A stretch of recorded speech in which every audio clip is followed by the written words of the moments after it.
Hi, welcome back to this special holiday edition. I'm your host, Zachary George, here on the Practically Social channel where we discuss therapy, self-help, and social issue topics. Today I'm here with my plant Padre Pio, and I'd like to bring you a special holiday gift this year. So, in therapy, a lot of times what we do is we struggle with things to talk about. So when my clients struggle with things to talk about or they're having trouble processing through things, what I like to do is give them a journal format that they can use so then they can write in the journal and bring those therapy topics to their next session. Makes it easier to talk about things, gives them ideas. Also, if they'd like to make changes, gives them a visual format to see things in so that they can then set objectives and goals for themselves based on some of the things that they've concluded from their journals. So I'd like to share that with you today, the format, and we'll start out with something that is very basic. So in the basic we have the date, and I like to use an 8.5 by 11. I use these large notebooks like this to write my journal entries in. So when you're finished, you'll have a product that looks like that as far as the format goes. The other thing that I'll say is if there's anything in here that you don't want to include in a journal, you want to make it more simple, you're welcome to do that. This journal entry format is pretty comprehensive. So what you're going to see is a lot of list items there that you can write about. Maybe you only address one or two of those list items depending on how you feel. Or you may wish to write more of the comprehensive items in that list, and then it will leave you with a pretty significant journal entry. The thing I like about doing journal entries is it helps me get everything out of my head, and it also helps me to look back. At the end of my year, I'll go back and look through my journals and try to see what kinds of themes are emerging from there. Am I having the same feelings? Am I having the same issues in my life? Those things are really important. So when I'm starting with my journal, I always start with the date. Then I'll say, what daily tasks did I complete today? Did I have any new or useful ideas?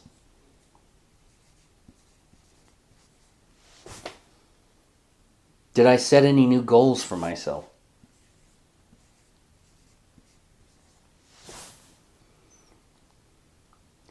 How am I doing on my current goals?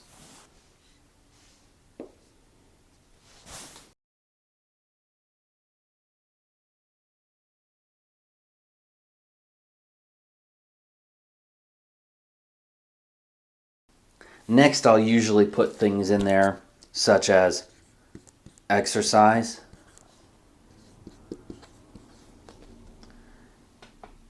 what did I eat today,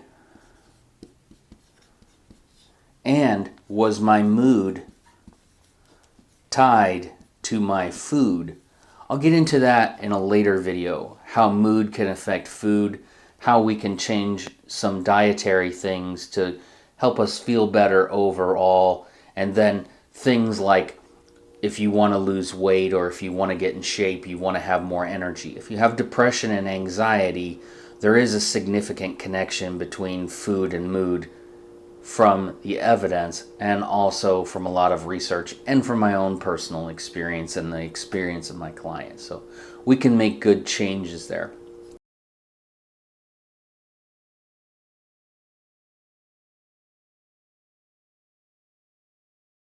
Next, we'll say, did I have any memories that came up today? These can be really important. Then I'll say, did I think of my pets, my friends,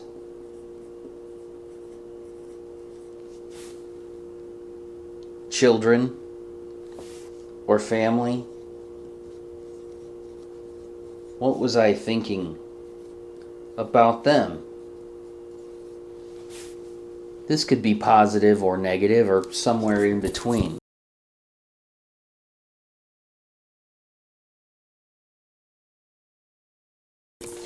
Then, by the time you've completed some of these things, you've already got an encapsulation of your day there.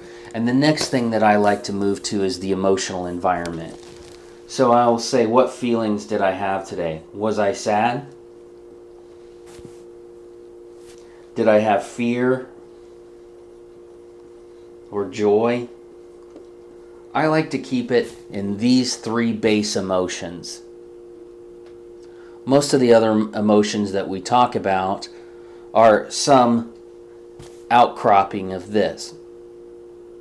I was depressed, or I was afraid, or I was anxious, or I felt angry about something.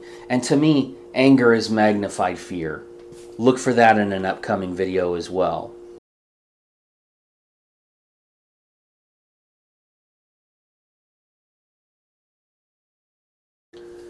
Also, I'd like to say, please hit subscribe if you haven't already. A lot of people who watch the videos are not subscribers, so it helps the channel to grow and helps a lot of other people to see things that are available on the channel, and it may help them quite a bit. So if you're not a subscriber already and you like to watch these videos, go ahead and hit subscribe, that little submarine down there, or the subscribe button below, and that will get you the videos each week or each couple of weeks that I put those up, and help out a lot of people by growing the channel. Really appreciate that support. All right, next we're going to talk about free writing. So after you've written down all of these line items, so to speak, and include what you want and don't include what you don't want, just do a free write at the end of this. Maybe you want to write a summary of your day. You want to just talk about it after you've listed some of these other things. What do you think about now after you've listed a lot of these things? Finally, what I'd ask you to do after you do some free writing is to write some kind of conclusion in your journal. Okay? This may take a page or two. You may not have much to say. Either way, it's going to help you a lot because it will get it out of your head. And then you can say next time you meet with your therapist, you know, I wrote a couple journals and I think one or a couple of those are very significant, and I'd like to share some of that with you. Then your therapist can guide you through some of that, ask some of the important questions, give you feedback if you're interested in that, and it should help you overall in therapy to help meet some of those objectives and goals that you're working so hard at in therapy. So I hope that's helpful for you in terms of how do I do a journal, and the format that I follow and the format that I also recommend to a lot of my clients. I'll look forward to seeing you again next time, and I hope you have a great holiday. Take care.